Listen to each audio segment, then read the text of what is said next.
Hello everyone, I am Teacher Jonathan. Good morning to all of you. Today, we will be diving into the concept of Stoicism by Epictetus.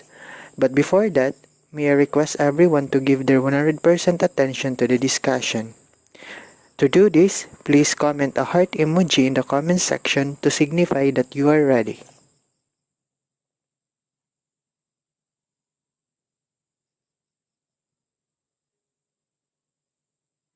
Oh, it seems that everyone is ready. So let's start. Now, let us know first who is Epictetus and what are his contributions in the world of philosophy. Epictetus was a Greek Stoic philosopher known for having a crippled leg. Despite this, his philosophies revolve around contentment regardless of circumstances. And here's a catch. Did you know that Epictetus did not write any of his own works? His teachings were recorded and compiled only by one of his students. In the modern world, Stoicism is defined as the endurance of pain without the display of feelings and complaint. But the original philosophy was more than just an attitude. According to the Stoics, while we may not have control over the events that affects us, we do have a control over how we approach them. That's why in this discussion, we will be giving emphasis on the 12 practical exercises on how to be a Stoic. This is written by Massimo Pigliocci, who uses Epictetus' ideas. These 12 practices can be used by the people in the contemporary world in their daily lives. First in the list is examine your impressions. Epictetus says, an impression is all you are. Test and assess it with your criteria. Ask yourself, is this something that is or is not in my control? Epictetus tells us to examine our impressions. If it is under your control, act on it. If it is not, then just ignore it. For example, you are stuck in a bad traffic and you are getting late to work. Of course, you could have done things which were under your control like leaving early. But now since you are stuck in the traffic, which is not under your control, instead of getting mad, just listen to music and move on. And is remind yourself of the impermanence of things. In words of Epictetus, when giving your child or wife a kiss, repeat to yourself, I am kissing a mortal. This exercise is about reminding ourselves how precious our loved ones are. Just like material things, our time on earth is not infinite. Let's appreciate what we have now because it might be gone tomorrow. Life is indeed impermanent, hence live your life to the fullest. Third, the reverse clause. According to Epictetus, whenever planning an action, mentally rehearse what the plan entails. Each one of us is going to face variety of experiences, success, failures, and even disappointments. The reverse clause is all about facing realities. For example, you are considered for a promotion at your job. You may get the promotion, but there are chances that you won't. The outcome is not in our control. It can only be influenced by us. The idea is sometimes things will not go your way even if you do your best, and regardless of whether you deserve to get that promotion. Fourth, how can I use virtue here and now? Epictetus informs us, for every challenge, remember the resources you have within you to cope it. According to the Stoics, we should use every challenge as a way to exercise our virtue, to become a better human being.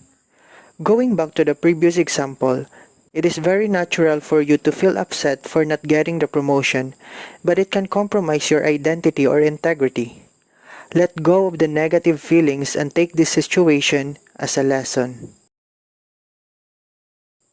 Fifth, pause and take a deep breath. As we learn from the word of Epictetus, take a moment before reacting and you will find it easier to maintain control. The idea behind this exercise is to examine our impressions. For example, our work is being criticized. Instead of reacting immediately, pause, take a deep breath, perhaps go for a walk around the block, and then consider the issue with logic and calmness. Sixth, adorize.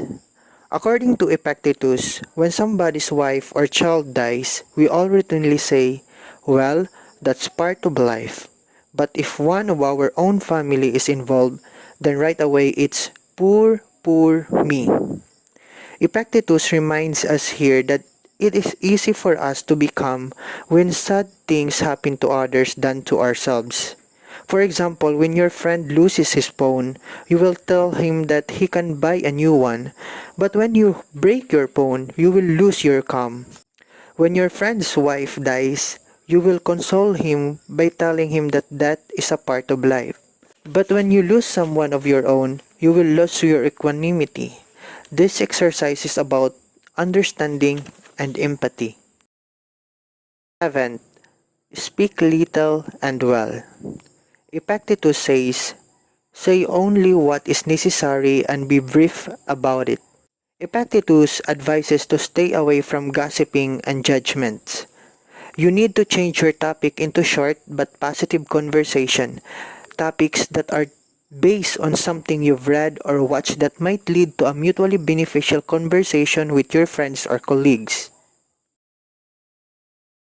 8. Choose your company well. Epictetus says, if a companion is dirty, his friends cannot help but get a little dirty too, no matter how clean they started out. Epictetus advises us to spend time with people who are interested in following virtue and cultivating their character. Ask yourself about the people you spend time with. Are they making me better? Do they encourage me to push forward or they drag me down to their level? Hence, always consider whom you allow to enter into your life. 9th, respond to insults with humor. In the words of Epictetus, if you learn that someone is speaking ill of you, don't try to defend yourself against the rumors. Respond instead with, yes, and he doesn't know the half of it. Epictetus tells us to respond insults with humor. For example, if someone trolls you for being overweight, then instead of getting offended, reply, yes, I am finally getting one step closer to being the heaviest person on the planet, and then give it a laugh. By laughing off an insult, we are implying that we don't take the insulter and his insults seriously. 10th, don't speak too much about yourself. As we learn from Epictetus, in your conversation, don't dwell at excessive length on your own deeds or adventures. We are all guilty of talking too much about ourselves. Studies have shown that talking about ourselves is strongly associated with increased activity in the mesolimbic dopamine system. The truth is, no one really wants to hear about what's going on in another person.